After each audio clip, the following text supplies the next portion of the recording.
Est-ce que vous avez vu qu'en 2012, l'UDPS a été cité parmi le groupe de soutien à M23? Est-ce que vous avez vu que l'UDPS a soutenu la rébellion à John Chibango? Est-ce que vous avez vu que les membres de l'UDPS, ils sont cités dans le rapport à Conseil de sécurité? Est-ce que vous avez vu que Roger Lumbala, il était porte-parole à M23 2012-2013? Et là, vous avez vu que Congolais, Bobo Sanara histoire. RCDN, IDPS, mais va soutenir M23. C'est officiel. Et là, vous savez quand est-ce que Wilingo Makomara Wilingo Adara militant IDPS. C'était pendant Makamba Kamonasam. Et Bango le Bakangi. Bakangi PPRD, Naotuna. Y a-t-il un acte, un document où on reconnaît formellement Kabila comme membre de PPRD? En dehors des déclarations. Félix Sekena Batne Bahabate émotion. Bolinga te. Boye Bayango. Kelelo Nenge Tozawa. Félix Sekedi. À l'ongwa niveau ya dictateur. À l'ongwa niveau ya despote. À comme tyran. Tu vois, Yebsanga. Et là, on est bien au Zéla. Pour comprendre que Félix est dans le complot. Ça, c'est nous distraire. Il faut que mettre hors d'état de Ni Kabila, Félix Nanga. Tous trois, dehors.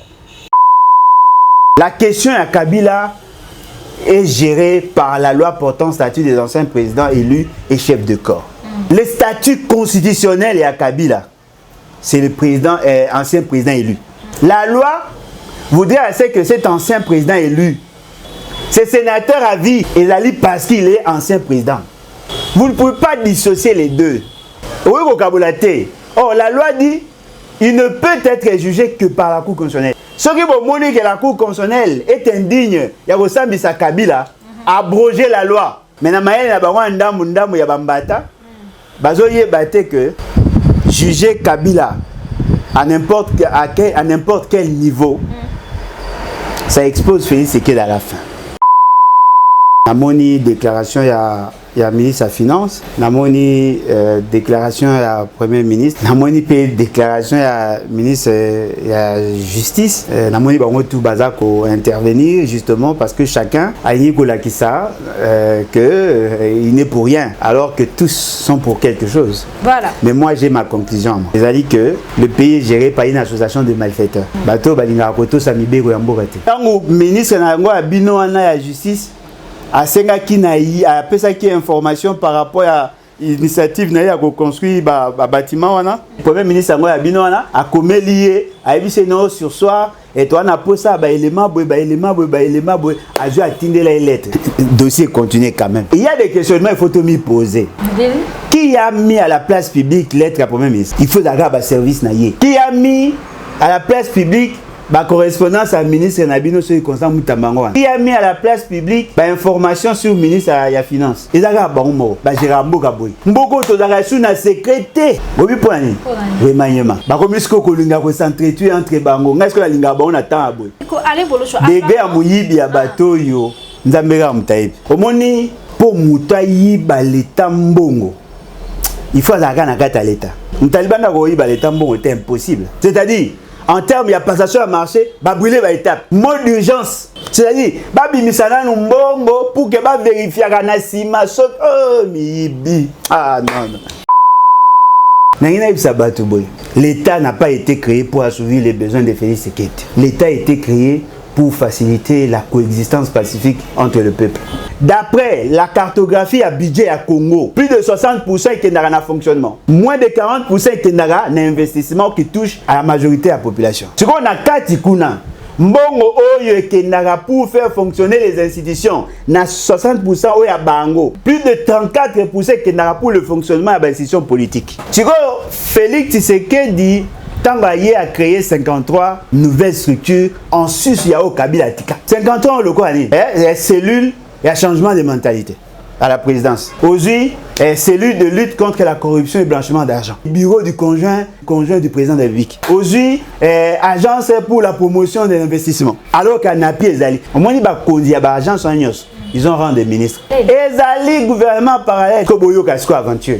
Ils sont au nombre de 1148 personnes. Même où on était cité. Ah Vous comprenez? Tu vois, ça un système entonnoir. Bah, fungo jusqu'au minoko minene, biloko nyonso ya l'État. Et zo koye pas na bango ba opu. Félix Sekela a coûté le président de la République de l'époque, qui n'a pas budget pour son fonctionnement. Il y a 127 millions de dollars. Il y a même 200 et quelques millions de dollars. Mais ça, il y a dépassement. Il y a 100%. Ce qui est grave, année moka komara na 657 millions de dollars à la présidence va dépenser la présidence. Calculo romona, la présidence à elle seule a dépensé 2 millions de dollars par jour. En termes de fonctionnement, s'il vous plaît, je ne parle pas de la rémunération. En termes de fonctionnement, l'Assemblée nationale Sénat dépensera plus d'1 million de dollars par jour en termes de fonctionnement. Ça bango. C'est-à-dire que n'est pas kaka bango kaka. Qu'on dépenser pratiquement dans les 4 millions de dollars par jour. Passe dans les années. Asuka wana te bayi barasu na 40% etikali sans investissement. Bayi barali susu. Mongo déjà balia. Ozoma ba hôpital bebate. Mongo déjà balia. Mbongo bonga ba pesa ba jeune ba créer ba emploi. Basi ba lia, mbongo ko bongisa ba cimetière, basi ba lia, mbongo ko bongisa ba wenze, basi ba lia. Nyonso biso bonga etozela bango basi ba lia. Biso to sai ba recherche. Mbongo fait ce que na batu na ba gérer en 5 ans, ça fait 50 milliards de dollars. Qui n'a fandi. Na supporter te. Na passe na kanda wo ko imaginer te.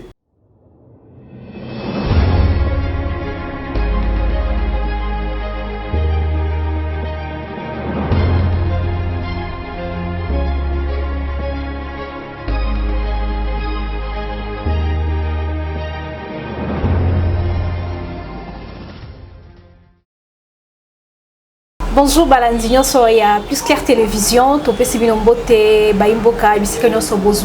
bienvenue dans cette émission Entretien. Tozana Sengormako Yakwebaki Bozali ébélé de partout, Bozali Kolanda Bisso. Lelo Tozali Namwali Solo et Tokoebanko Solo en émission Oyo avec Alain Bolodjoa. Tokoebanko Solo là, ministre de la Justice. Il y a finance, il y a budget. Baebina ko benga bango ba ko répondre à la question orale et débat dans l'Assemblée nationale. Toko ba ko betape masolo o ezali ko ndongwana awa na kati ya politique ya mboka na biso. Bienvenue dans cette émission de Alain Bolodjoa. Mbote maman nangai, mbote na balandi. En tout cas, merci beaucoup pour l'opportunité. Merci. Voilà. Tozoko ta directement na bite émission ya mokolo ya lelo solo ya détournement o elobaki yemoko Constant Mutamba mais apparemment solo ngo to éviter ce qui ezako bimé pa na yemoko o ezako bima e pa ya nani to éviter de Alain Bolodjoa. J'espère que vous êtes au courant. Il y a supposé 39 millions de dollars où ils allaient détourner au landaki ba débat. Oui, nazolanda yango, najupe une certaine documentation parce que j'ai vu les correspondances de toutes les parties pratiquement. Namoni déclaration ya ministre de Finance, namoni déclaration ya Premier ministre Mama Soumino, naobenga bango ba ministre bo supporter. Namoni pe déclaration ya ministre ya Justice. Namoni bango tout bazako intervenir justement parce que chacun a dit que il n'est pour rien alors que tous sont pour quelque chose. Voilà. Nalandi yango effectivement le montant a pe nayoki, l'intention pe nayoki, mais moi j'ai ma conclusion. Conclusion nanga. Et ça bon niveau. Ils a dit que le pays est géré par une association de malfaiteurs. Bato balinga koto samibego ya mboka te. Et en violation, il y a mibego ya mboka wana nde pesa ka opportunité na détournement. Soko zoyo ka solo ya détournement. Oyo kangoka soko za na Casablanca. To za na Addis Abeba. To za na Nairobi. Moi ba mboko bo utaka libanda po bo yao. Soko komi kaka devant kaka avion tango olingo mata avion poko mana RDC sur la corruption bandara wana. Donc la vraie nature de l'homme congolais. L'homme congolais est fait pour être immoral.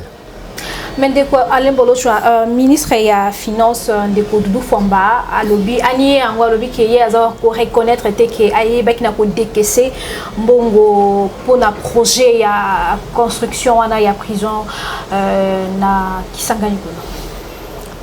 Aïe Bek qui est projet en ESA. Mais il n'a pas engager la République dans décaissement de fonds. Et je pense que Batunyo Sope Bazo Lobelango après Bazo réagir. Apparemment, rares sont ceux qui font allusion au ministre de la Finance. Mais on parle de fonds publics. Mais ce qu'on tali la déclaration ou la position, il y a ministre Ango Abino à la justice. Et il y a quoi? Il y a la finance. À lobby te kembo ebimite. Ma lobby ebimi na simana été. OK, directement papa na yé. Ebimi pas na été d'après yé. Ils allaient que ba soumeta qui est dossier mais yé à senga qui à classer qui dossier était. Voyez-vous? Mais na ka tu wana lobby soki ebimi na compte mususu. C'est ce compte là qui doit vous préoccuper. Est-ce possible que Mbongo Bima, sans que le ministre de la Finance étant économiste, oui, c'est possible. Et c'est possible que Mbongo Bima na l'État sans que le ministre de la Finance aille. Mais ce n'est pas une bonne chose. Parce que la norme et la LOFIP, ils ont imposé le principe d'unicité des comptes. Mbongo Nyonso et Kotara ici comme Moko, na compte du trésor. Et Bimara na même schéma. Voyez-vous? Mais maintenant, qu'est-ce qui s'est fait? Il y a des fonds qui sont créés ici et là. Ce qu'on a des fonds, ils ont des mbongo, mais ils ont échappé dans le contrôle de la ministre de la Finance. En violation, bien sûr, il y a l'OFIP. Il y a des comptes qui sont créés dans le ministère où ils ont échappé dans le ministre de la Finance. Et dans le ministre de la Finance, même le ministre de la Finance, il y a Kala. Mingi na bango ba se penyaka nelo kwana. Na ko pesa un exemple. Foner. Fonarev. Fomine, ce sont des fonds. Fonds de promotion de l'industrie. Ce sont des fonds. Et là, en réalité, ils ont bon à l'État. Mais qui sont gérés dans des comptes moussous. Et là, compte moussous, ils ont bima. Bambon ils ont bima. La Moukapina Tongo Boyono Fonarev a financé l'action. Il y a une fondation privée. Il y a repéré ça. Déplacer des guerres. Par exemple, là, Burundi, pensez-vous qu'il est passé par le ministre de la Finance? Mais bon, il est bimi. Félix, c'est qu'il a bimi ça bon, on a FPI. C'est-à-dire, de la présidence au FPI, bon, il est bimi. À Pessi, na batunaye ya présidence ba no somba ba épice ba ndemi na Congo central na ba no ba oteka au moins il boye bité mbonge bima donc ezana ba gouvernance na kati ya gouvernance na bango ba mbongo ya l'état eza monsieur ezali logé na ba compte oyo ministre la finance azo maîtriser té ba comment est-ce que obimisa parce que ba mbongo kuna na on peut exemple mo. Il semblait que le gouvernement avait intimé l'ordre dans l'église Union va contribuer à l'effort de guerre. Est-ce que vous avez qui compte le Jarambon ou les amis à financer? N'est-ce pas que l'église va faire ça? N'a rien d'autre. Si vous avez Sembo, est-ce que ça a déposé un compte du trésor? Pour que vous ayez nature qui est dans la dégérade. À partir on a logé ba fungo lango compte. Compte nyonso ici quand à l'été il faut kende. Il faut ministre de la finance parce que c'est lui qui est le trésorier. Il y a mbongo à l'état. Mais il y a des choses qui échappent na contrôle naé. Et donc il y a un moni désordre wana, né za ko lumba sola il y a des tournements. Parce que le fait tellement que bandit il y a droit chemin, bandit et tout ça financier, bandit, criminel d'État. Oh, bobenga mingi na bino, konzi na bino. Bazan a tendance, il y a que l'ongola l'État na fonctionnalité classique. Oh, le système où l'État ça là, ils ont justement pour garantir la traçabilité. Bah autour de l'anga document il y a Mama Soumino. Tant que ministre na ngo abino ana ya justice. A senga qui na a pesa qui information par rapport à l'initiative na ya construire bâtiment wana centre wana ya ko bomba bateau baza to bengani prétendu criminel na au nyoso prévenu. Quand a commis les lettres a instruit le directeur à cabinet naï. Alors bi comme là le jeune ministre on a dit que à sursoir le processus n'a pas aligné à vous passer marché de gré à gré parce que tout part de là. Ah OK. Tout part de là. C'est-à-dire que si vous ne respectez pas le mode de la passation à marché, c'est déjà en torse. Et si vous ne respectez pas la chaîne de dépenses, il y a déjà en torse parce que généralement les détournements profitent de cette réalité-là. Le premier ministre Angoya Binoana a commis lié à Ebiseno sur soi et toi on a posé ça élément a joué à atteindre les lettres. Dossier continue quand même. Il y a des questionnements il faut te m'y poser. Qui a mis à la place publique lettre à premier ministre? Il faut d'avoir un service naïe. Qui a mis à la place publique ma correspondance à ministre Nabino sur Constant Moutambangoan? Qui a mis à la place publique information ministre Angouan? Qui a mis à la place publique information sur le ministre de la Finance? Est-ce que Mboke Gérard Mbokaboy? Comment vous pouvez ma correspondance administrative à la place publique?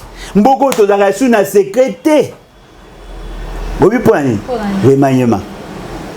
Ah, il y a pas côté na débandade. Ba comme est-ce que kolinga ko s'entretuer entre bango. Est-ce que la linga ba on attend aboy. Okuna legi ba kuna kuti baba miibi. Ye kuti wafinga biso moibi ye pa yibaka. Est-ce que na linga aboy. Boni na koma na santé na oyo kasko bango tout na oyo ka. Mais apparemment tout le monde est voleur. Ils tous sont péchés, sont privés de la confiance du peuple. Tout ça qu'on a des informations. 39 millions. Mbongo ibonga batonga. Boloko ya Kisangani. Nana Kinshasa. Mbongo nge batonga. Tout ça a preuve que dossier wana kotonga eza solo. Tout ça a preuve que entreprise wana oyo bagani oyo bapesa qui confiance à tonga marché n'a pas l'expérience. Tout ça toyebi ke konto balingaki batia mbongo wana be o batia mbongo wana eza konte eko funga makaka tango ba o tia mbongo. Toyebi ke mbongo wana ezalaki po babeta biso frappe po bayebi ke bao kende bao tika babeta frappe po ke na suka to tika la kaka maboko boto olela. Ndeko ale bolocho dege ya muyibi ya bato yo nzambeka mutaibi. Ndeko ale bolocho apparemment ba konto batia ba mbongo wana efunga makaka à la veille il y a décaissement ya mbongo apparemment. Mais maman ngai nazo bisayo nous sommes dans une société normalisée, il y a des normes. Omoni pour mutayi ba l'état mbongo. Il faut azaka na kata l'état. Mutalibanda ko yiba l'état mbongo c'est impossible. Parce que on dit bayebi la maison bien. Non seulement bayebi, mutalibanda po yiba l'état mbongo sans complicité interne, sans kaza na mutu na kati. C'est quasi impossible. Bayiba l'état mbongo avec kota na caisse. Mais ce qui est koti. Mais comment difficile. Et comment difficile. Parce que yoka. Pour bimisa eloko mbongo ya l'état. Il faut concevoir un projet. OK. Ce qu'on concevoir un projet, net par exemple pour concevoir un projet, il y a ça là par exemple pont Luange. Au sali projet na il y a pont Luange auquel soumettre na province ba valider, auquel na niveau national ba valider, ba bimisa ngomba mo ba pêcher ligne de crédit. Ou apparaître dans le budget. Okay. Budget, ça est conçu à niveau du gouvernement, projet de budget, et que l'Assemblée nationale, il faut convaincre aussi les députés. Ceux qui vont députés, Ndimi et l'équipe, et qui n'est pas président de la République, il y a promulgué. En ce moment-là, vous avez ce qu'on appelle ligne de crédit. Aussi, les Siwana, pour maintenant bénéficier d'un financement, il faut faire appel d'offres. Il y a tout un département. Appel d'offres, oui. Aux Anambongo, oui. Il faut Tongabo, oui. Compagnie, on a soumissionné. C'est-à-dire que vous avez un appel d'offres. 15 à 20 entreprises, Bazoya. Tant que l'entreprise, on a Bazoya, Bakotala maintenant, qui a la plus bonne offre? Batali. Est-ce qu'il y a la technicité? Est-ce que ça a là? Est-ce que Yemo est capable de financer de 30%? Il faut un compte dans la banque. Et rassurer que la première phase est capable de financer. banque wana l'état koyebisa ye mbongo wana togele yango tokozongisela ye kaka soki asali première phase nda koyi kosalela yango mais yo simba ekomi neti gage na biso pour que tozala sûr po babimisa mbongo il faut passer na 4 étapes engagement pour vérifier engagement soki l'état aza engagé liquidation kotala tous les documents na ye ndenge a fonctionnaka nyonso na ndenge l'état akopesa okei na ordonnancement il faut bakota na 4 batala est-ce que futaka impôt est-ce que ça sérieux est-ce que ça muyibité est-ce que ça blanchiment d'argent batali nyonso après ba ko passer maintenant na paiement on a premier ministre c'est-à-dire ministère ya finance yé pas tali ayé apesi ordre na banque centrale babimisa na banque centrale kuna contrôle les alaka à côté numéro ya compte. OK.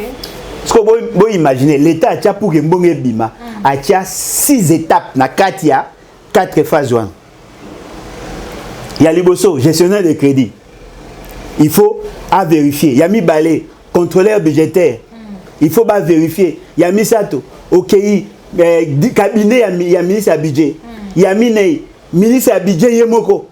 Il y a mis tano OK nani comment on va bien à DTO directeur direction à trésor et ordonnancement. Il y a tout Atalignon ceci ABC ministre de finance na moni mbongo ko futama parce que ba élément nyo cezali asali au pays ordre de paiement informatisé. Ce qui ministre a validé ba tindeli yango directeur des opérations à banque centrale. Ba tindeli pe correspondant c'est pas ministre il y a gouverneur à banque centrale. Ça c'est le ministre. Parce que DTO a tindaka directeur des opérations. Mais ministre yenda tindelaka information pas gouverneur pour kayeba nyo sezo saina. Gouverneur ko contrôler té atalika rabi OK ministre a payé ordre est-ce que ordre est à solo va vérifier ti va tenir directeur des opérations vous avez reçu vous avez le code oui et si peut les coder après on a va valider rabi oui banque tel futa mutu tel mbongo temps. Alors dites-moi si nous restons dans le respect à procédure ba oui ba mbongo l'étendel yango moni bango passation de gré à gré c'est-à-dire en termes il y a passation à marché va brûler va étape mode d'urgence c'est-à-dire ba bimisana mbongo pour que ba vérifier na sima oh mibi non donc ba processus on a nyonso ezaka respecter te yango la mbongo jamais ezako zala volatiliser ndeko mama na ngai ndima ngai soki ba respecter ba étape nyonso mibeko lobi oyiba ndeni pour ceux qui muto nani aujourd'hui gestionnaire de crédit atali ba élément na bino moni ke bwana budget atiki ceux qui a PC avis favorable té ato sali magie et légaté ceux qui ataya lekisi pour que kende pas ministre il fait passer par le directeur en charge et à contrôle budgétaire hier atalaka est-ce que na budget ndenge to chaki muto wana zo mériter zo mbongo a ko vérifier mikana nyonso ba pesa ki na premier niveau à vérifier ce qui est authentique est-ce que peut-être na budget est-ce que ligne de crédit ezali est-ce que zaki peut-être prévu ba fouter na phase wana oui apesi a ABC ministre rapport ABC voilà je contrôler à mon niveau que votre cabinet contrôle ministre pas atali asili si na niveau à cabinet yemoko pe ministre pas atali a PC avis favorable et longo na ministère na et kei na DTO. DTO kuna pa ko contrôler ko ba na bibandeliti na suka. Est-ce que l'entreprise est bien créée? Est-ce que ba créer quand on attend madame? Est-ce que asali phare de mobimba a joué ango a tigi ministre abi ngape na contrôler. Mama dites-moi ce qui moko na bango amoni ke lima moko ya mabeza o lega ndeni. Mais ce que au pays au commission d'assurance que Kalamini Tembonge ebima. Après ministre pas ministre de la finance pas vérifier. Après si au moins il va phase ya engagement, liquidation, ordonnancement et là va phase administrative. Ça c'est l'administration. C'est une phase éthique comptable et là il paiement. Na paiement maintenant on passe des écritures. Ba longo limbongo na caisse à l'état, ba keko tient na compte ya mutu mususu. Mais en contrepartie, Moutouana doit rendre service à l'État. Voilà. Ce que la banque a contrôlé, il y a même dans le dossier, il y a Matata. Ils ont posé problème par rapport à la responsabilité à gouverneur de la Banque centrale. Parce que lui n'est pas dans le contrôle. Okay. Mais on condamné pour 20 ans. Nous sommes là pour aller. La Cour constitutionnelle a beaucoup consulté l'expert. Voilà. Baimboka tozali avec ndeko Alain Bolochwa tozali kobeta masolo ya mbongo ya ba Kongomani. Essentiel beta masolo ya ba miyibi, mama mbongo ba Kongomani ba miyibi nde. Kasi bazolia ndimbo na biso. Mais bande ba miyibi. Baza miyibi to yebi. Mbongo oui mais ba miyibi. Mbongo za nango tu vois. Voilà. Essentiel du budget est consommé par le personnel à la présidence. Walizaki malobana on décolle Bolochwa. L'essentiel ya mbongo ezoli aka na présidence te. Ezoli ya manaba institution politique. Et surtout présidence. Et surtout présidence. Voilà. D'abord on a ngina moi je suis enseignant hein, bon comprendre nga pona zongela mingi ba blo mususu. Na ngina ibisa batu boy. L'État n'a pas été créé pour assouvir les besoins de Félix Tshisekedi. L'État a été créé pour faciliter la coexistence pacifique entre le peuple. Voilà. Si vous pouvez bien, et c'est qu'il va dépouiller un certain nombre de droits, va payer une réalité abstraite qu'on appelle l'État. Mais l'État en soi ne sévit que grâce aux animateurs qui gèrent les institutions. Les institutions, ils allaient ensemble des principes. Si vous avez une institution, vous avez ensemble des principes. Yoka. L'État, dans son fonctionnement, a plusieurs échelons. Tout d'abord l'État en deux. L'État niveau national, l'État au niveau de la province, n'a qu'à une entité territoriale décentralisée. Au niveau de l'État, tout ça a institution, l'institution président de la République. C'est une institution politique où il a chapeauté le tout. C'est lui qui préside la fonctionnalité des institutions. La personne du président, tout a la présidence qui est une administration publique. Ok. Na kati ya présidence, tozali na cabinet, tozali na secrétariat général à la présidence. OK. Bah secrétariat général à la présidence, c'est là où on trouve le personnel administratif de l'État. Ce sont des fonctionnaires. Les cabinets politiques, et là cabinet politique comme le mot le dit, c'est-à-dire bato bayena Félix. Voilà. Soko longwe OK siko na parlement. Parlement tozali na Assemblée nationale Sénat. Assemblée nationale azana bureau, azana plénière, c'est-à-dire l'Assemblée nationale dans son ensemble, azana bureau, azana plénière. Na kati ya bureau, tozali na ba membre ya bureau, to appelle na ba cabinet na bango. OK. Et puis soko longo eza ba groupe parlementaire, tozali na ba commission permanente au pesa na kati. Ça fait partie des organes. Et puis nous avons la plénière. Na Sénat bango, il y a l'administration, il y a le Parlement, il y a un secrétaire général à ce niveau-là. Assemblée nationale, Sénat. Au longo, il y a un gouvernement. Le gouvernement est dans la primature. Au moins, il y a la primature. La primature, il y a le premier ministre et le vice-premier ministre. Il y a le ministre d'État, il y a le ministre délégué, il y a le vice-ministre qui font partie, il y a le gouvernement. Na kati na bango ba ministère tozali na ba ministre to na cabinet de ministre to na secrétariat généraux ya ba ministère. C'est comme ça que nous sommes organisés. Tout ça c'est l'administration de l'État, comment ça a fonctionné. Tu as la cour des tribunaux, la cour constitutionnelle, la cour de cassation, le conseil d'État, la justice militaire avec ses démembrements. Nous avons le cour d'appel, les tribunaux des grandes instances, nous avons le tribunal de paix. Cour économique, ça fait partie de la justice. Il y a l'État institution avec tout ce qu'il y a comme administration. Si on a un bon l'État, ceux qui va jouer budget, bakaboularango, na ba rubrique. Dans la rubrique, il y a fonctionnement. Dans la rubrique, il y a investissement.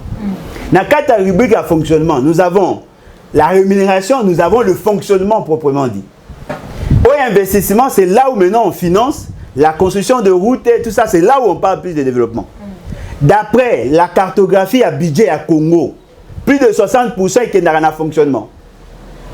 Moins de 40% qui n'ont pas investissement qui touche à la majorité de la population. Ce qu'on a 4 kuna, mbongo oyo qui n'ont pas pour faire fonctionner les institutions, na 60% oyo à bango. Plus de 34% qui n'ont pas pour le fonctionnement de l'institution politique. Félix Tshisekedi Tangaye a créé 53 nouvelles structures en sus Yao Kabila Tika.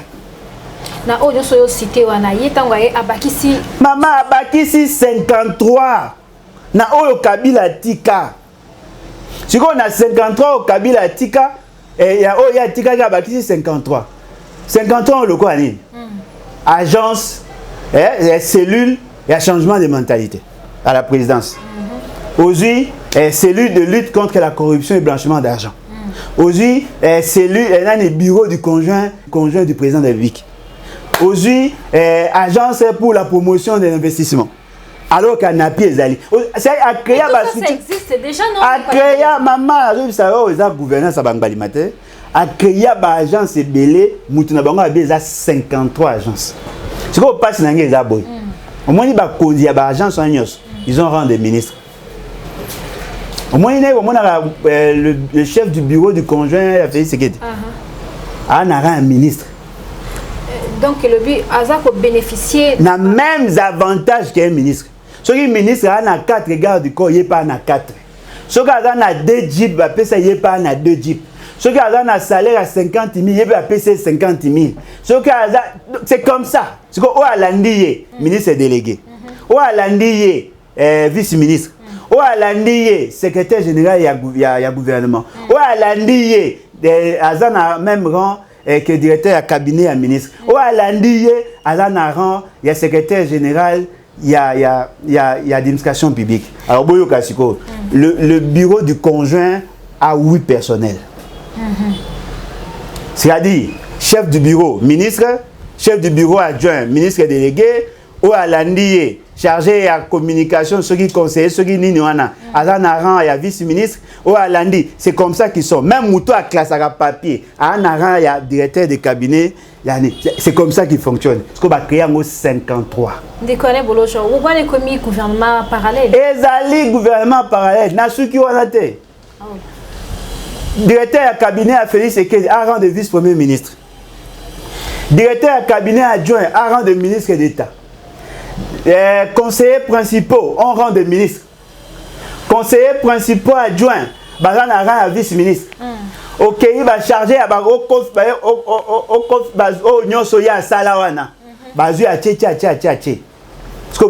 aventure. Ils sont au nombre de 1148 personnes. Même vous avez été cité. Ah, vous comprenez? À la limite.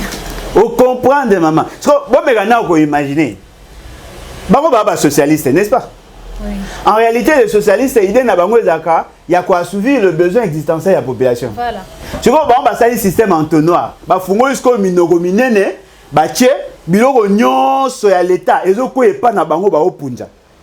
Félix Sekedi a coûté le président de la République de l'époque, qui a un budget pour son fonctionnement, il y a 127 millions de dollars. Il y a même 200 et quelques millions de dollars. Mais ça, il y a un dépassement. Il y a 100%. C'est-à-dire multiplié par 2. Ce qui est grave, année Moga a 657 millions de dollars à la présidence où va dépenser la présidence. C'est quoi année civile et a 222 mois. Oh bango va ça la administration. C'est quoi c'est quoi mongo yaz au bazwa kawana. Tout ça 570 millions. Divisé par 222. Calculé au mona, la présidence à elle seule a dépensé 2 millions de dollars par jour. En termes de fonctionnement. S'il vous plaît, je ne parle pas de la rémunération. En termes de fonctionnement. 2 millions de dollars au Félix Sekedi na groupe naïe. Chaque jour. Assemblée nationale, Sénat, dépensera plus d'1 million de dollars par jour en termes de fonctionnement. Nicolas Kala et Sibinote, Koutaka va dépenser 5 000 milliards de francs congolais. Commune à 45 000 milliards de francs congolais. Alors, il va multiplier presque par 10. Et ça, par 10, c'est ça par 9, quelque chose. Oh, bango va dépenser pour le fonctionnement de la bango. L'Assemblée nationale a dépensé 16 millions de dollars par mois. Pas la rémunération, en termes de fonctionnement. Ce que le Sénat a entre 10 à 14 millions pratiquement. Ce que Sangisi est pratiquement dans le 28 millions. On a 28 millions par mois. Ce que le nombre de jours, ça va dimanche. Bon, on a samedi pour l'administration, ça a sauté.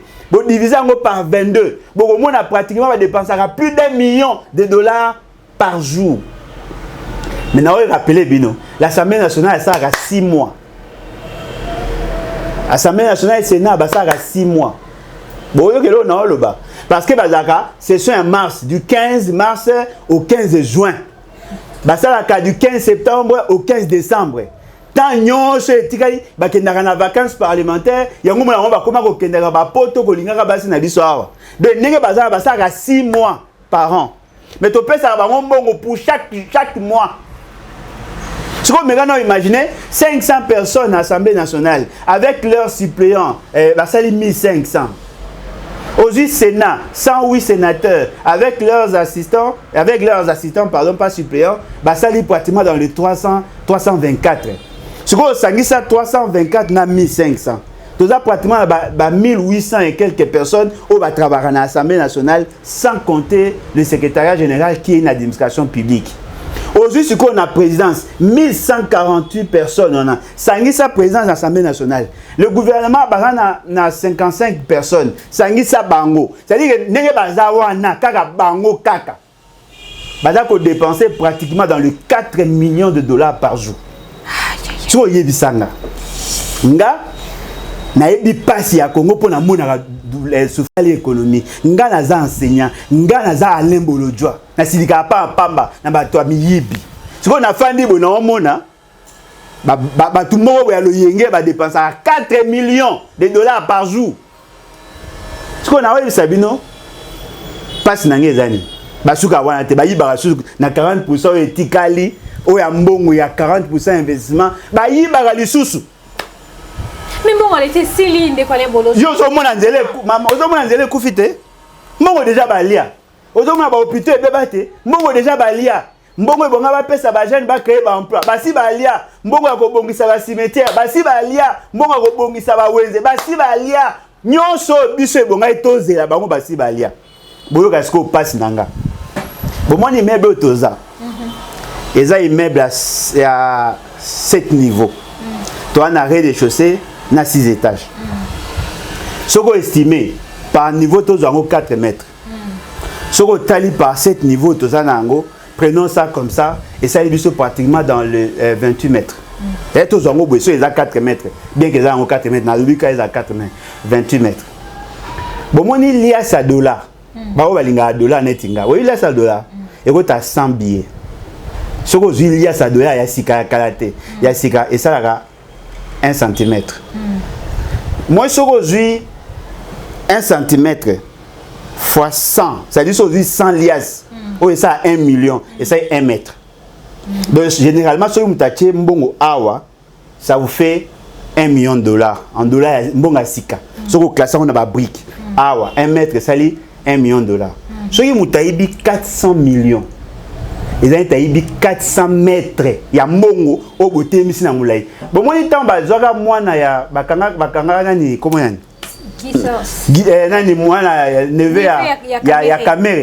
Bakanga pas eu moi à mesurer na mbongo azu. Ce que me imaginer mbongo ce que est belé ce moi na 1 mètre, ça fait $1 million. Mais mouta détourné 400 millions. C'est-à-dire moi na fois 400. Immeuble à 28 mètres. Mais il y a 400 mètres, il y a moulaï en bongo. Maman! Et vous savez, 400 mètres, 400 millions, ça fait combien? 400 km de route. De moutaïbi yemoro, aïbi mbongo kobanda ati mwanda. Eti boma. Yemoko! Aïbi 400 millions. C'est-à-dire que nzela, ya kobanda gombe, ti boma. Moutou moko aïbi. Kongolo fandipe. Et on a pour na lobby 400 millions. Biso de ça il va recherche. Mbongo fait c'est que na batu na va gérer en 5 ans, ça fait $50 milliards. 50 milliards. Vous posez une question sur YouTube. Il y a Liboso, budget Liboso a 4 millions 900 000 et 4 millions 900 000. Il y a mis balai budget de 6 milliards 900 000. 6 milliards 900 000. Il y a mis ça de 11 milliards. Il y a mis les 11 milliards 300 millions. Il y a mis Tano, Basaleli, budget à 16 milliards. Il y a Motoba, bah ça y 16 milliards de poussière au neto le bas bazo ba projeter qui 18 milliards de poussière. Mbongo bango ba prétendre avoir mobilisé ça fait 40 millions. 40 milliards. Mbongo ba défi. En Suisse, il y a mbongo bango ba mobiliser na 4 11 milliards.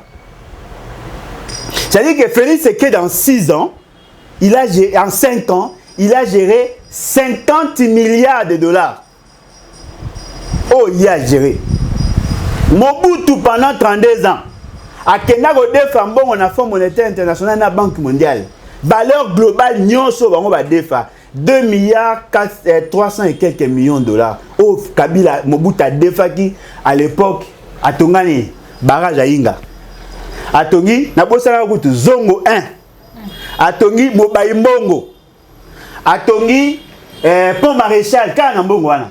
A tongi Soza CCIZ kana mbongo wana. A tongi échangeur alimité kana mbongo wana. A tongi nzela ya Kinshasa Matadi kana mbongo wana. Ce qu'on a otuna. Il y a géré 2 milliards 300 et quelques. Tous aura 2 milliards 400 millions. Biloko ya atonga bien kaliaka mais to moni. Na otuna ce qu'on fait c'est que papa depuis yo tongi psoni. Po yo zui 20 fois mbongo ya Mobutu. Otongi psoni. Ya ba répondre à te otongi biso nini? Ba peso réponse à Arena. Ah, yele. Arena muyibio ba yibi biso mbongo ya 100 et quelques mille, 150 et quelques millions de dollars. Et Arena inachevé. Et puis tozali na posa Arena siko. Arena les ont représenté combien? 150 km à route. Gouverneur ya Kinshasa va payer 62 millions pour bongisa banzela à Kinshasa. Mais bon pesi new à Kin Arena 150 millions de dollars. Pour batu ba betaka ba concert. O mboka nini? O mboka nini? Omoni na passe na ngelo sa ngate za ba miyibe o bana muchanga oyo. O to za bana ba 13h. Passe na ngelo sa kino afandi. Na o supporter te? Na passe na kanda oyo ko imaginer te. Boko sata na droit na ko comprendre. Na mbongo te. Combien de parents ba fandi abana ba okufa na ba hôpital ba na kiste? Boke na kan kokolo. Soda muso azana mwana na ina hôpital. Médecin ofele mais qui s'y fait somba. A luka mbongo. Combien de bateaux ba indigents ba fandi baza kokufa? Combien ba agents de l'état surtout na okwa ba onatra. Ba na ba difficulté lelo, ba na problème mbongo. Combien ba maman ba kombola ba balabala baza impayé. Kinshasa comme sous salité koleka. Combien ya bateaux ba na posa ba lukata fond pour ça commerce. Na miyibi oyo batisekenyo miyibi oyo bango kaka koyiba. Alors si vous posez une question maramba mbongo yebaki na osilika kaka kozela na oyo selo musuto na de na kanda. En tout cas balandi ya ata bayiba rango. Comprenez, nous sommes émotionnés. En tout cas, là, c'est pas la journaliste qui parle. Voilà ce que les Congolaises, le sentiment qui Congo des Afoluba. Donc ça fait très mal. Ça fait très très mal. Il faut regarder son thé pour porter une plainte. Ah bon? Bah pourtant c'est pas. Oh, on a un TGI qu'on a au Samba. Non, Nicolas Kazadi. Ah, pour ça, et ça continue quand papa. Voici la chose des penza abino. Ah bon? Na banga abino te, na banga ba mibi te. Na ko banga abino te? Hein? Ezali. Voilà, bandi ko balandi tozo continuer na émission na biso, tozo qui est déjà ko chité pour na émission na biso mokolo ya lilo. De quoi mbolo tu vois suspension ou bien ba yebaki na ko suspendre la partie politique. Misa tu ya Frank Diongo. Il y a Corneille Nanga, il y a Thomas Lubanga. Nayokaki. Mais naza ko mi questionner kaka. Est-ce que vous avez vu qu'en 2012, l'UDPS a été cité parmi le groupe de soutien à M23? Est-ce que vous avez vu que l'UDPS a soutenu la rébellion à John Chibango? John Chibango. Chibango, général Lelo, je crois général-major. Vous avez vu que Bakangaka n'est pas Kabila? Oui, Bakangaka. Oui, pour Bakangaka, à sa rébellion à partir à Kassai, il était en connivence avec le M23.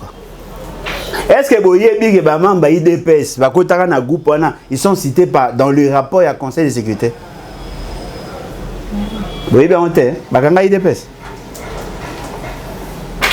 Est-ce que boyebi que Roger Lumbala il était porte-parole il y a M23 2012-2013? Boyebi honte mon et là bo mabino ba congolais bobo ça na histoire.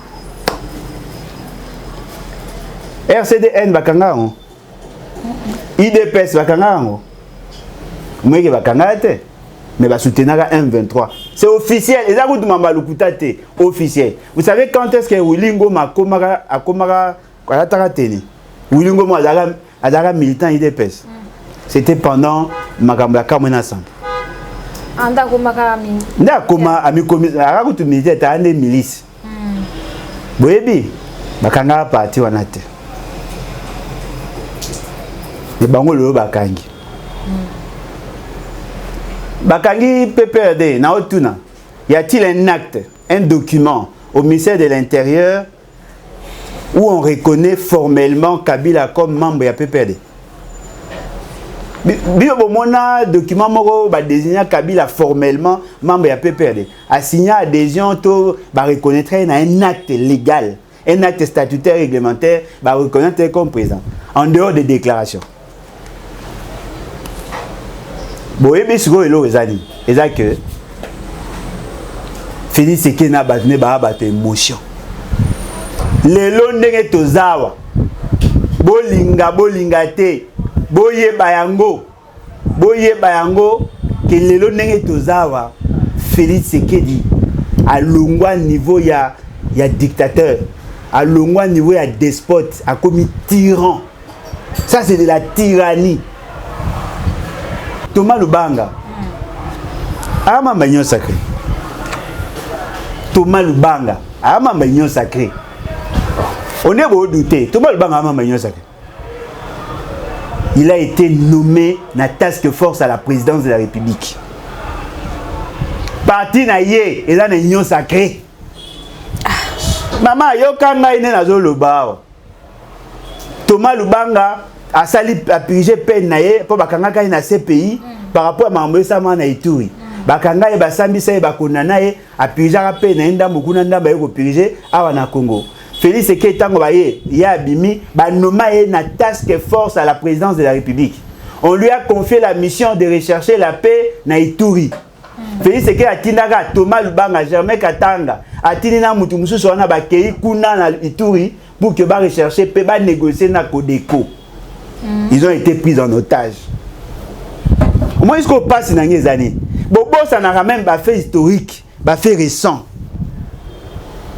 Il a travaillé à la présidence. Maman, Azara, candidat député à Tshisekedi. Sur le Yébsanga.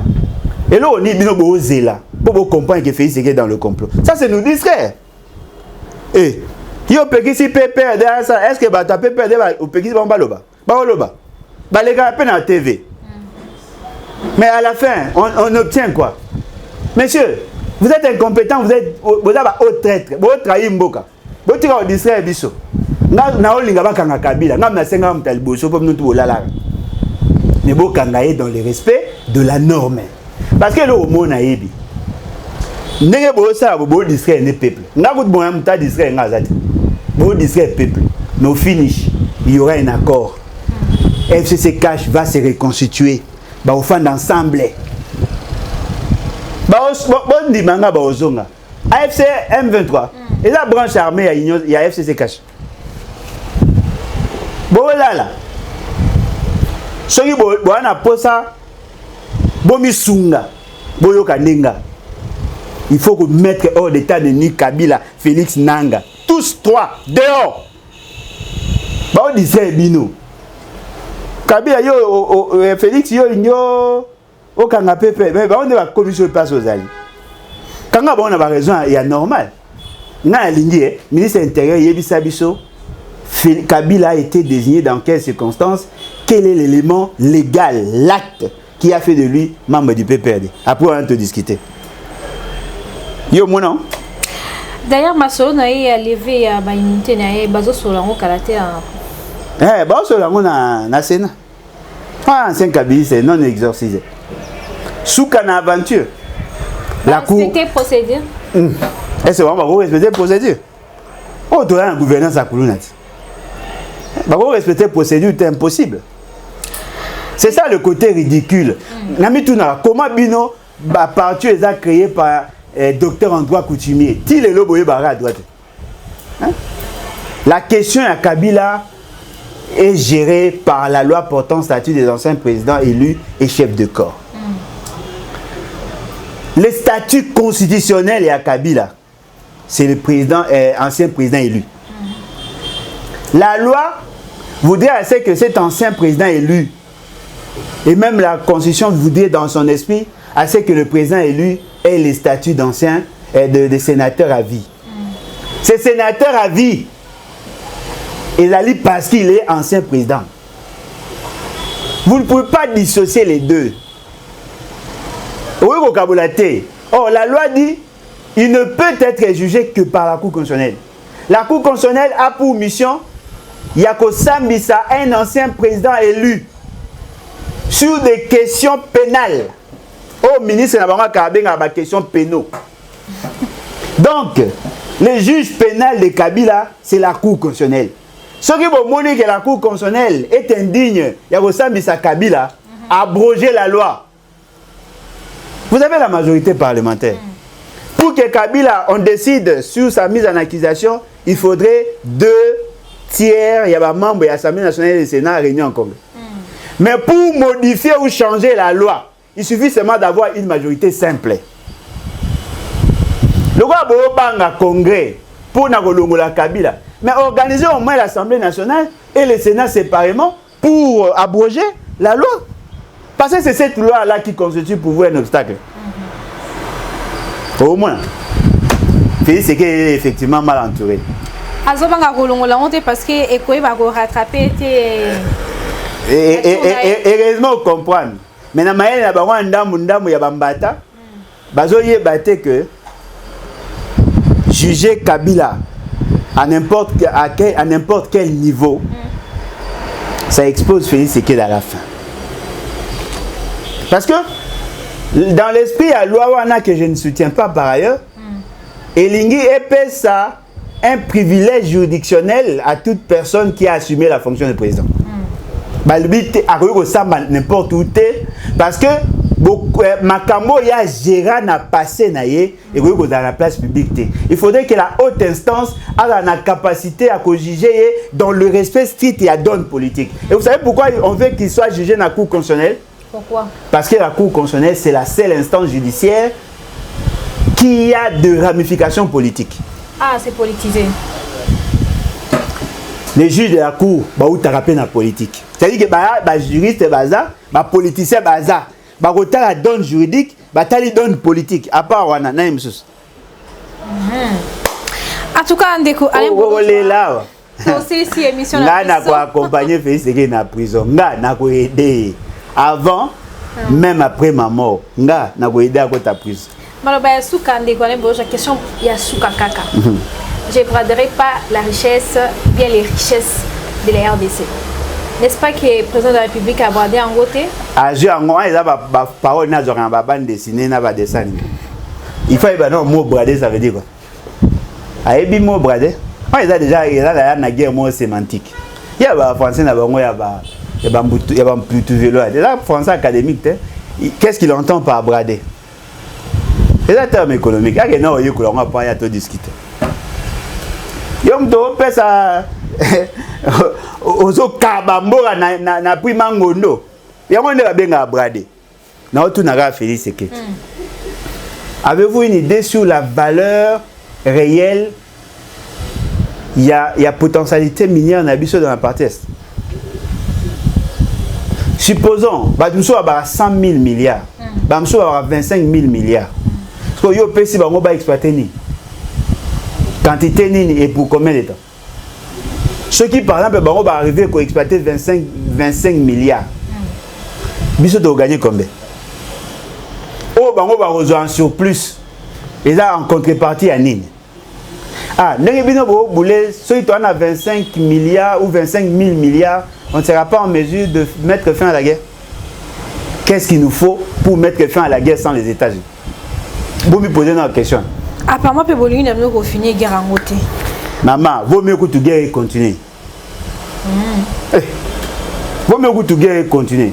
Et dans un cas où il y a parlé, au betinga lelo, betinga lobby, après au biso il y a beta, les sociétés, ndima, na l'exara 3 jours, na mois si na yo, au etika yo pour l'exara, sur 4 jours, au tika la nae. Après on a peine à qui bololé, na fani au peine ndimi, ah, pour ba beta, na société, nandima kaka, bololé.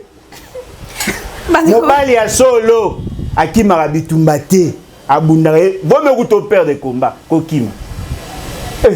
Moutaye bovandi non bozo kaka toi na choité l'essentiel pour nous la paix. Oyebi logo pesa.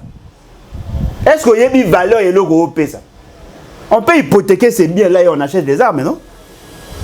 On peut solliciter la formation des gens et rien ne vous rassure que si vous êtes soutenu par les Américains, il y aura cessation de la guerre. L'Ukraine est soutenue par les États-Unis, oui ou non? Mais la guerre continue. Et alors? C'est la fin de notre...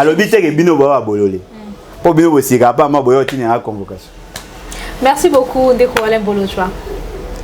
Merci pour la lobby, mais naga nakanda. Debi koza nakanda, biso nyoso toza nakanda. Ko ba dega mi o papa na ngai sanga te ba mi ba koma na ba niveau. Ah bon. Na e ba ta, na e bi ba mi ba ko za yibi pour alia, ayibi, mais oya bango eza ba yibi pour détruire. On est comme la Bible wana. Voilà. Yibi. Merci beaucoup Ndeko Alain Bolochwa ba Ndeko Balandi ya Plus Clair Télévision to komi na suka ya émission na biso to tondi Alain Bolochwa matondo mingi na ndenga répondre invitation na biso to tondi pe Ndeko Barik Dombasi azolanda biso partir à Belgique to pesi yo merci mingi merci na baino so Bolandi biso. Quant à moi je vous dis au revoir et je dis merci na cameraman na biso o asali kiebwe ba komo na biso kuna na sima. Merci Mingi Naye Gelor. Au revoir.